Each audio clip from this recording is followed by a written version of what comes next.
On today's episode of the Glue Guys, Preseason Superlative! Bum, bum, bum, ba-da-da-da-da-da-da-da-da. Bing bong, bing bong.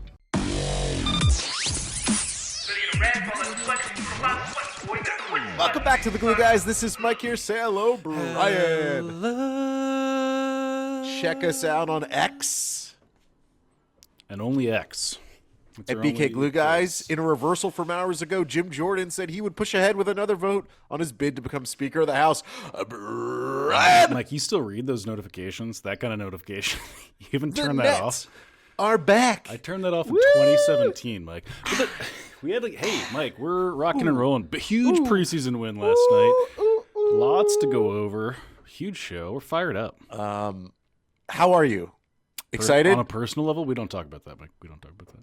Here is what's going on. By the way, YouTube, get at the YouTube. How can people find us? Search the Glue Guys Net Show. You probably get to us. And Discord. Brian's going to be doing so many live streams. I'm going to join him on a live stream in person that's true. in a few weeks. Lots to look forward to. Brian, I said it's the Clippers Nets game. I said to Brian, do you want to go? And you said it would probably be more fun not to. To stream it. That's Stream. not to not go, but to not go and instead stream it. That'll be more fun. I'm so excited. This is our preseason superlatives. For anyone who doesn't know, who's a new listener this year, God bless you if you are a new listener this year. We created this preseason superlatives list during the very, very dark days of the Billy King Nets. And we kept the names of all of our of all the superlatives for each individual one from that era, so you can really call back to how dark things were when we started this podcast. I mean, we're kind of back there. It is. We could refresh some of these categories with some new names That's because true. we are back in the dark ages. No. Can I tell you one thing? Well, before that, you watched that Miami game very intense. I was watching the Libs choke away the WNBA Finals. I'm sorry to hear, Mike. The Aces. Sorry What about losers. Miami Heat, Brooklyn Nets. What did you see, Brian? Well, you know what's interesting that in our Discord we were talking about this. Some of the stats lords, shout out to Will2K and Lemon. These are people, huge pillars of the statistical driven community on the discord.gg/glue guys. Check it out if you guys haven't checked it out yet. You like that plug? That was very that radio. was like actually well done. Thanks. If I wanted to, I could be good at this. No, that's not true. But they highlighted the fact that here's a weird stat for you, Mike. Do you know which team hit the most threes in preseason? Brooklyn Nets. Yeah. I don't know. I did not know that. Yeah, that's shocking. And we hit it at like a 40, like at a crazy high percentage. And so it's like, you know, with all of the dialogue about spacing, going into the season, again, 4 preseason games, not always the best idea to try to leap to too many conclusions. But the spacing does not, and it also passes the eye test. It doesn't really appear to be an issue, although there are issues, obviously. Like, there are issues afoot. And I think that the spacing stuff that we're talking about is kind of a consequence of this one major issue, which is that we cannot do dribble drive penetration in the half court at all. There's nothing penetrating about what the Nets are doing. And, you know, that's where the stagnation station happens on a nightly basis. Correct. The only person that does it is Ben Simmons. So he only does it in transition, and then he can like do a spin move into his primary defender and like get like somewhere closer to the elbow, but it's never like I'm open, I beat my man, and I have like a whole lot of options. You know? The 3-point thing is surprising because I guess it's just now, like, what did Dorian Finney-Smith do? He was like 3 for 4 from 3 last night or something. Yeah, he had like his ripping good cord for the first time ever that I've seen it. And also Day'Ron Sharpe had a good game for the first time truly ever. I don't think I could say that. I think he shot 84.7% from the field. You think so? I think I was just about around that number. And Dinwiddie's been like hot fire this preseason. What I want to say is here's the data point that is not going to show up on the stat sheet. And we're going to call back to this later. He picked up loose balls. That's what Day'Ron Sharpe did on multiple occasions. A thing I've truly never seen him do before. Because I'm looking. Day'Ron Sharpe's going to show up later in the superlatives for sure. He's on one of my categories. Yeah, he's in mine. Yeah, I'm going to dovetail your 3 point into another point that I will discuss. Dovetail away. Um, I was going to save this for like biggest questions around the Nets preseason episodes, and I'm We're running part out of of my goal time, this Mike. year. The I'm not going season's to save afoot. shit, right? Don't I'm save not it. going to bottle it up and put it in the cellar. This is we're No. buying the wine and Go off chugging it in the parking lot. half cocked, Mike, all the time, all season long. So Ben Simmons, the guy, the best player on this team this year, maybe, has obviously historically been a creator of 3 point shots for his other teammates. Just about one of the best people in the league. Yeah. I want to remind people something. I want them to understand the significance if Ben is back, as the Esquire Australia magazine so says. You know that he did an interview with Esquire Australia. I'm sure I saw it somewhere on the wire. What an odd vestige of the old media age that magazines have like an offshoot brand for Right. each of the English speaking countries, the former Queen's colonies. There's like a GQ Australia and GQ England. It's like, is it really that? Is it that different? Maybe I'm a snob. Cam Wolf, listener of us, GQ writer, get at us. Okay. We'll talk to you, Cam. Big fan of the show. Here's the thing to know about Ben Simmons. That's just me asking him to DM us. Okay. Here's a key stat. Yes. When Ben Simmons was Ben Simmons with the Sixers, these were the win totals of the Sixers, okay? 49, 43, and 43 was the shortened COVID year, 51 and 52. And so that's it. Those are the Ben Simmons years. I want people to understand if Ben Simmons is back, not that his back is hurting, but his back is fully refreshed. And if he is what he was, now I don't think that's the case. I don't think it will almost ever be the case, but there's more and more optimism that maybe he is approaching old Ben, right? He's Benjamin Buttoning himself, and he's becoming young Ben? Yeah. Younger Ben. Time. Yeah. A Ben Simmons-led team, albeit with Joel Embiid, but the Sixers during those earlier years with Ben weren't that well stocked with talent. They were a 50-win team. And so, like I was listening to like Bill Simmons and Ryan Russillo and Joe House, they were talking about, the Nets, there's like nothing here. Like Mikal Bridges is a nice guy, but that's like basically it. And I understand that. And I'm not trying to keep on my rose tinted Nets glasses. Okay.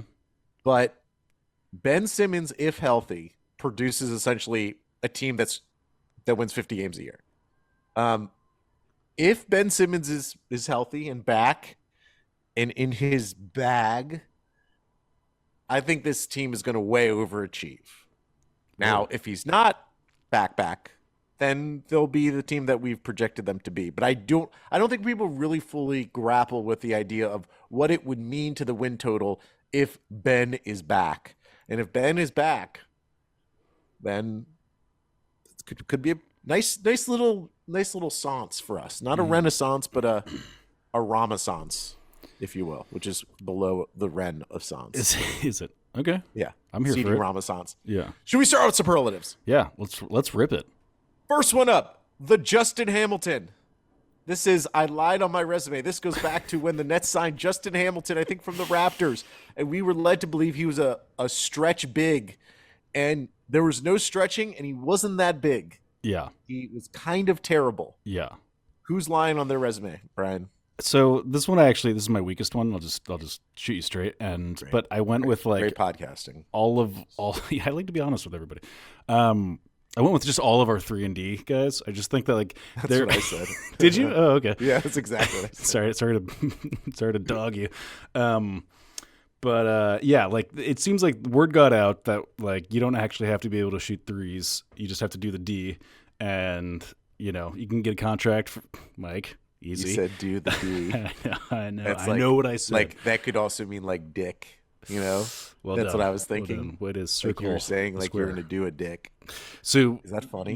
We found out that we don't actually have to shoot threes. You could just do the D, Mike, and that's all. And you get a contract from the Brooklyn Nets. And you thought the same thing. That's why you put it there too. Yeah, about doing the D. Yeah. I mean, but the funny thing is, then DFS goes off last night.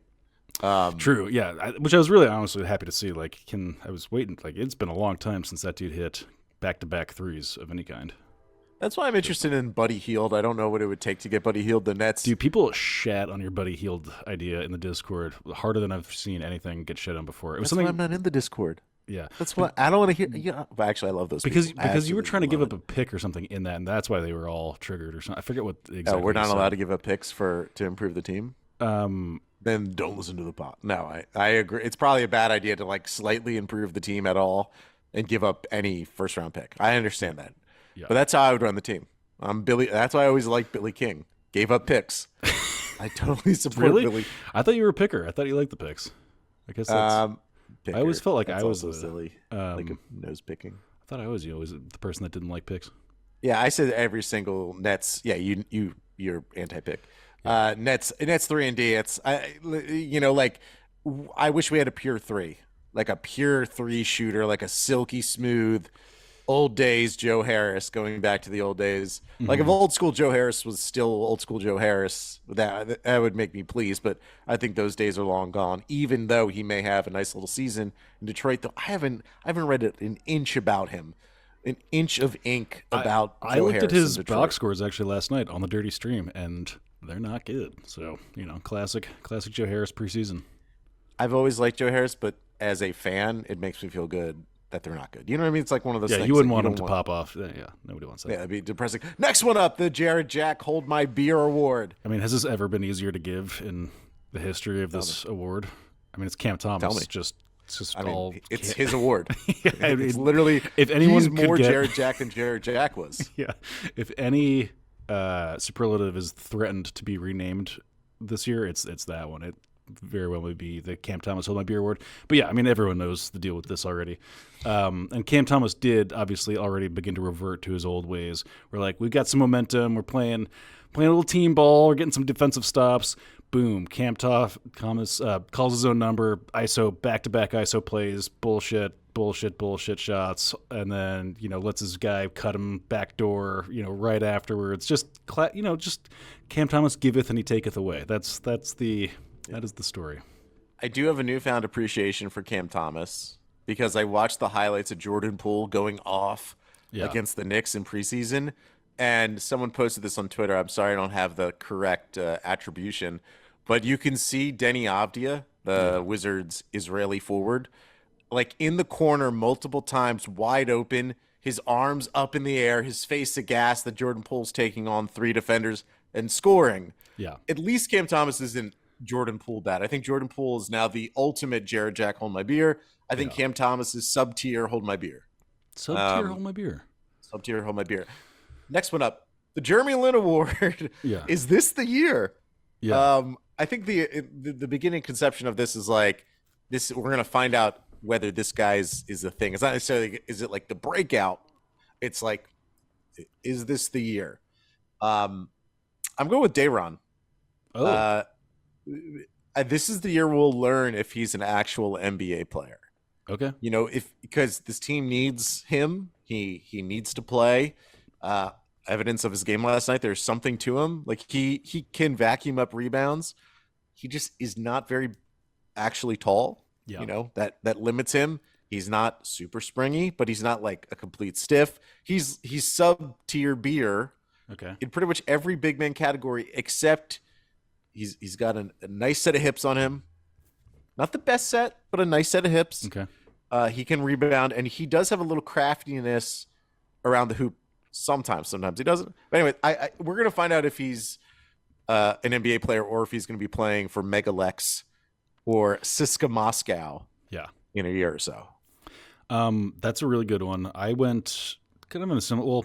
I don't know if it's the same idea. I went Nick Claxton on this, and my interpretation of is this the year? Sort of like, if there's ever going to be a year where he could insert himself as like, I'm the third guy on this team that super needs a third guy, and I can bring that 15 points per game on the season, and just add a little bit more. I feel like this would be the one season where this could happen for Nick Claxton early on in his career, and it would be really super beneficial for him and everybody else if he could. I think that's a great. Yeah. It's a great idea too. If we're talking about the ways that the Nets can exceed expectations. If we're getting to that 50 wins, I feel like Nick Claxton's going to be a big part of it too. Low key. Yeah, and we're not. And I should clarify, I'm not saying that the Nets are going to get 50. Mike's calling 50 wins. Mike's No, locked but in. like there is something too. I know. Listen, the stats on Ben Simmons and Nick Claxton playing together on the offensive side of the floor is not attractive, but Ben is 6'10 and Nick Claxton's 6'11, and an alley-oop, as we saw in the preseason, is like a relatively easy thing for Ben Simmons to pop off to Nicholas James Claxton. Yes. Yeah. So it is intriguing, and like Claxton's always has shown us a little bit extra.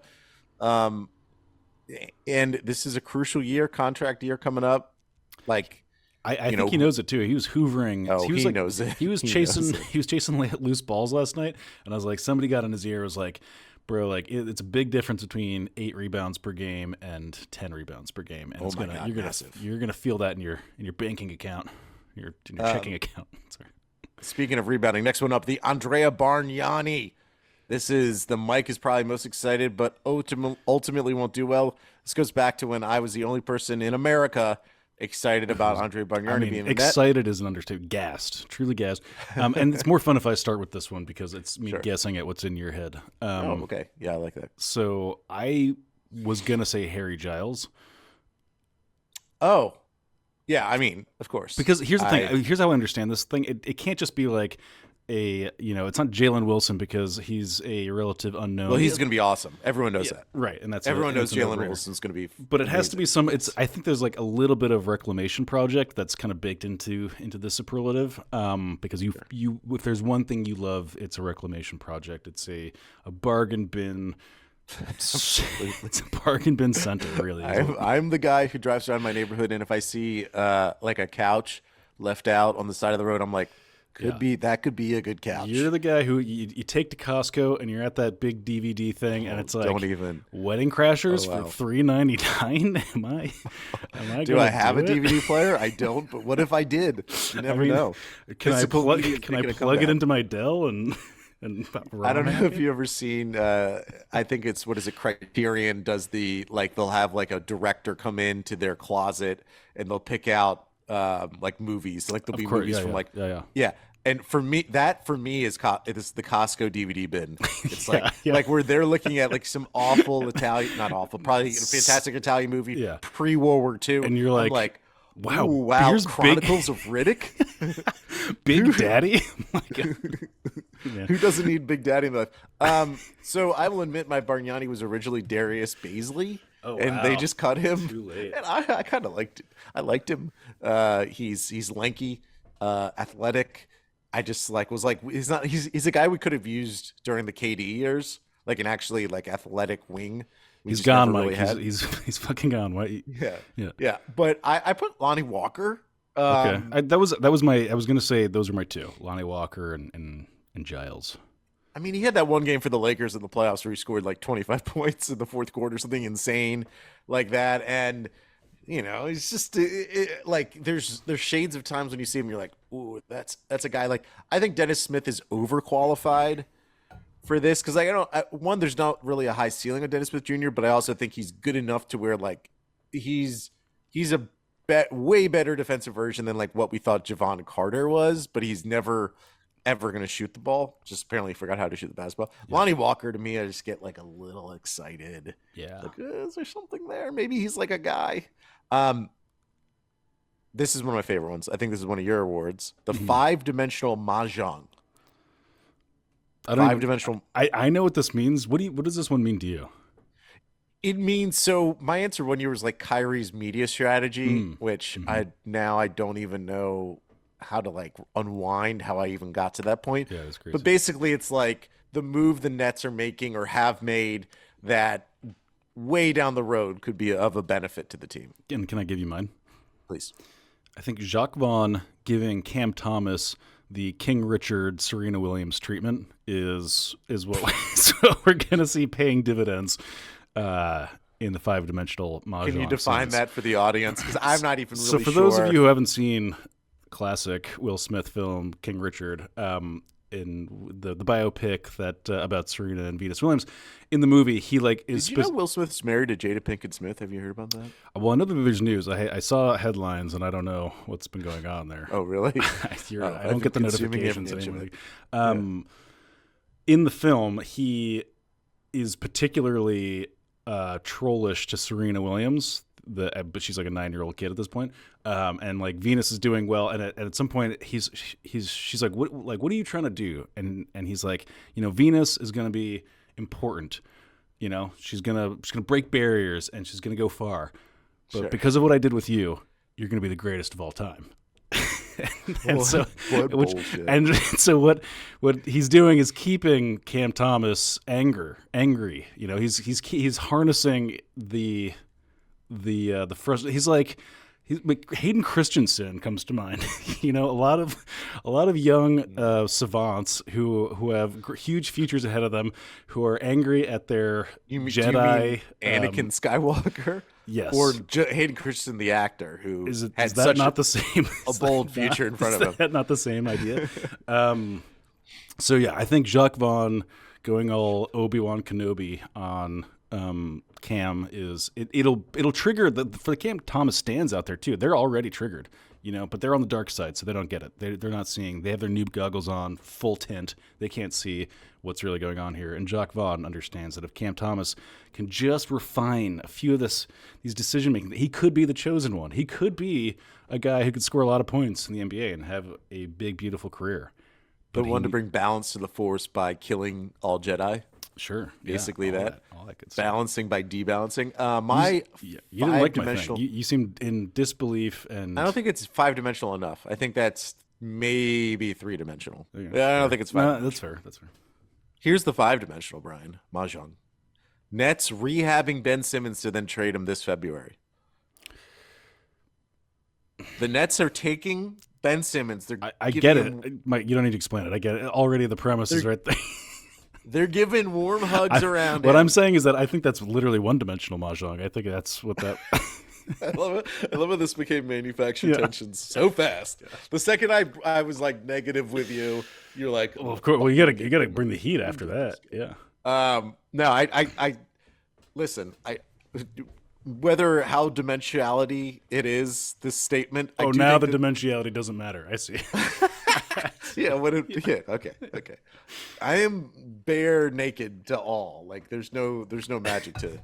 I can't take it. Put your pants on. Put your pants on. The Ben Simmons. I do think that there's a 30% chance that the Nets trade Ben Simmons the moment that his value becomes good. It's like in fantasy football where if you have that running back who pops off for 2 weeks and you know that it's not going to ever happen again, you try to trade him as his value is high. I think there's a chance that Benjamin James Simmons, the second that his value is returned and he is someone that maybe other teams could blink and squint their way into wanting, that the Nets will try to move him for an expiring contract and really like have a ton of money to play with going forward. Yeah. I think that's the Ben Simmons play, but maybe not. Next one up. This is kind of the lamest one, but I think you have the best answer. I always like this one. The Isaiah Whitehead Spin Move Award, the consistent move. People don't remember Isaiah Whitehead, who's playing on an Israeli basketball team right now. Shouts to him. Yeah. I think that he used to do this like the Brooklyn Cyclone, which was what Giant Eagle. There's something important though about this that's a bit of a subtext, which is that it's kind of ineffective is sort of the meme. Yes. Yeah, that's always kind of a thing. And because of that, so I went with the Ben Simmons turnaround J. I just know that all season long we will be, now that I've seen it twice in preseason, it's just going to be like, did he do the thing this game? Was it there? Did he do it that one time? And I feel like we're going to get one, maybe at least one turnaround, Ben Simmons turnaround J a game this season. Sure. Just it's like he's the most exciting play in the game. He's got to check it off his list of to-dos. He's hitting his to-do list. I don't know if you feel this way, but like he is the NBA record for shots that hit the back of the rim and just like skate straight away. Like his shots like don't bounce up into the air like an arc. He shoots it, it hits the back of the rim, just like. Well, that's what happens when you don't have any arc on the shot. He's shooting it at it's just like a throwing a frozen rope. Yeah, it's like a hockey puck on an icy lake. It just Yeah. I bing, mean, you bing, may as well bing, bing. crow hop into that shot. Am I right, Mike? This is one of my favorites, just to say. The Randy Foye, I think I'm playing too much. It's Randy Foye classic. had that look on his face the entire time he was with the Nets. It's like, you really want me, 11-year veteran Randy Foye, to put in 38 minutes tonight? Okay, okay. Okay, we'll do it. This was before last night's explosion. I think it's DFS. Oh, I th- I, okay. I don't think he makes sense on this team. Like Yeah. DFS made sense next to Luka Doncic. I think there's many teams in the NBA that could use a Dorian Finney-Smith, like completely low usage, high quality individual who can play D on a bunch of people. This team just like he's going to be good ish. I just don't think there's a lot of the archetypes in the NBA that I would desire over a DFS. I have Who's basically your Randy the Foye? same answer, which is Royce O'Neal, who serves Yeah, a slightly both. different Yeah. purpose, but is in the same position. Which actually I think I like yours better because even though Royce O'Neal's playmaking is like D plus, everyone else's is F minus, and so like we gotta use something out here. Yeah. So I he's think kind of important. Cam Johnson not playing in the preseason really, like, he's going to be a crucial part of this team. True. And he's the shooter. Like, I guess if I'm like, I want Joe Harris. I'm not being fair to Royce O'Neal. His playmaking is better than D plus. I'll say that. Yeah. Royce has had moments, but I think Sean Marks is licking his chops for the trade deadline to get 4 first-round picks for Royce and DFS. Yeah. Like they're going to be off He's this gonna team. ball out. The Reggie Evans, more frustrating than fun. I don't even think there's anything fun about Reggie Evans, right? It was just frustrating. Well, yeah, Um, yeah. Yeah. No. But yeah.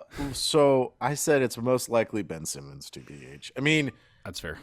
like, he's the most fun part of the team in the sense that, like, it's always like what is happening. Like, you don't week to week. It's like the Scandival on Vanderpump Rules. Like, what is I need to watch? It's the car crash. Like, what is going on? Is it really good TV or is it the best TV? Ben Simmons, is it the best basketball or is it just like, is it going to just not be good? Yeah. Listen, I did the whole spiel at the top. Ben is back teams wins about 50 games a year. Yeah, he had Joel Embiid, blah, blah, blah. But, it's going to be something to watch. Like, every game, what did Ben Simmons do is going to be the main thing we care about. That's true. But I'm going to feel a little frustrated probably about it sometimes. I went Dayron with this, even though I know I opened the show with huge praise for Dayron. I just and I'm sad to do it. I don't want to do this year in year out. Just like have him be the guy that I'm dogging on the dirty stream. But I already know that's what's going to happen. So that's what it's going to be. Like Kai Jones, you want Kai Jones? Should the Nets get Kai Jones? Do you? I don't know. Does that solve all of our problems? Last Last one, one. Mike. Yeah. Jason Collins, unseeable stats. Jason Collins was one of the I guess he actually could see it because he was one of the analytics people's darlings as analytics was emerging in basketball. What's your unseeable stat around this team? So I get kind of an abstract one on this, which is there's a very fine line between this being like a cool developmental year and just like a sad slog year. And it's Mikal Bridges and Cam Johnson like kind of bringing the fun and like being, tone leadership guys in that sense. So it's a bit abstract, but the unseeable stat is like those guys kind of keeping this thing fun, at least, attempting to on a nightly basis. I like that because like they are, and my point flies into that. But like when I talk to Nets fans, pretty much everyone's like, "Hey, I'm just in a good place with this team. Like I don't hate the players. Like there's not the pressure of chasing for a championship, not the pressure of like praying that Kevin Durant does a gas out." And Bridges and Cam Johnson were guys who were like the 4th and 5th options on a really good team. Now they're the dudes. They are the bros, the number 1, number 2 on the team. Like they are the guys, and they're loving it. They absolutely love being the bros on the team. Off of that point, the fact that it's Bridges and Cam Johnson, I mean this authentically. Goddamn, if Kyrie was on this team during the Hamas-Israel war, I would be ducking for fucking cover. I would be off Instagram because you better believe our guy Kyrie would have been posting some shit on Insta that would have led to protest and counter protests and people showing up outside, like the people that like what were those people that like were supporting him after Yeah, the some Nation of yeah Islam, whatever. Yeah. yeah, and it's like the like I saw that video of Kyrie where he's talking about how smart he is and how the players on the team are going to learn from him with the Mavericks and all those things, and like that's one level of Kyrie, and it's like kind of silly, but like he is a very good player and he's done a lot, so like you can like maybe you can kind of teach Cam Thomas one thing. The political aspect, like you and I were joking, no one's asking Ben Simmons about Hamas or Israel right now. Yeah. And because Ben Simmons hasn't shown an interest in engaging in those topics, and God bless Ben Simmons for that. Yeah. Like the things we can care about are, is Mikal Bridges for real? Is Cam Johnson worth the money that he got? Is Ben Simmons a thing? Is Cam Thomas a thing? Like there are normal basketball blah blah blahs, and it's an unseeable thing to understand, like to that lack of pressure. But like I remember the feeling I had when the Nets traded Kyrie away, and knowing that that exploded the team in the way that it did. It was such a release valve of being like, oh yeah, you can just like watch basketball, enjoy it, and not feel complicated by it. Yeah. That's my unseeable stat, is the lack of that. But I will admit, which we talked about, in January when this team's like 15-23, I'll be like, yeah. Go for like Kyrie. Could he come back? And I don't even want to like that's funny. I think people will be like, yeah, you guys are overdoing it or whatever. But like I just had a vision like going back to like that first time in the anti-vax narrative arc of the whole thing. That was another one. And I was there the day that there was like a group of people that tried to siege Barclays, and there was a guy, I've told this story like 100 times, but there was a guy with a backpack full of Louisville Sluggers. He just had like 6 bats in a backpack with the handles sticking out, and he sprinted for the door while like, the like, I don't know, the minimum wage security guard. He's not even a security guy. He was just like a guy who was like about to go open up like the popcorn stand or whatever, and he's like, bless this guy's soul, super overweight, and this guy comes from like a mile away. He's hurtling for, and the overweight popcorn guy's like, this is like the craziest foot race. And luckily that guy got there and slammed the door shut, and the back guy couldn't get in. Yeah. If that back guy got in that day, it would have been like bedlam. January it would 6th, would have been bedlam. So anyways, that's the kind of like, and I was there, I was watching the whole thing like like dinner plates watching this thing, and I traced that back to all of what was happening during that time. So anyways, it's fun to go back and replay that, and I know that that's probably not going to be the case this season, or at least not because of anything Ben Simmons said, as you mentioned. And let me say one more thing about this, and then we'll go. There was a clip that got passed around on Nets Twitter.